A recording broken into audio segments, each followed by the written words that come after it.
شخص عیب زنش را در یک عالم نقل کرد. این عالم گفت: اول تو بگو لباسهای تو را کی پاک میکند؟ این شخص گفت: زنم. باز پرسید: برای تو کی طعام تیار میکند؟ این شخص گفت: زنم. باز پرسید: وقتی که تو از خانه خارج میشوی خانه و جایداد تو را کی نگاهبین میکند؟ این شخص گفت: زنم. این عالم پرسید: پدر و مادر خود را گذاشته همراه حیات تو کی شده است؟ این شخص گفت: زنم. باز این عالم پرسید: وقتی که تو در خانه ات بیمار میشوی کی تو را بیمارداری میکند؟ این شخص گفت: زنم.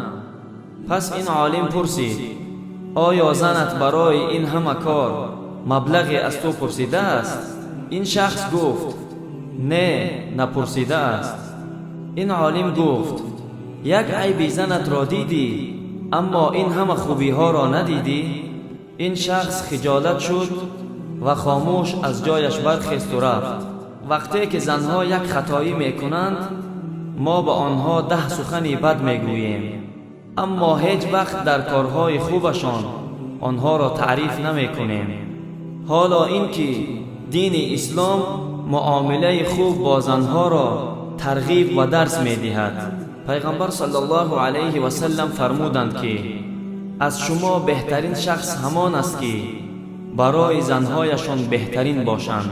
الله مهربان برای ما توفیق دهد که با گفته های پیغمبر صلی الله علیه و سلم پس از شنیدن عمل کنیم.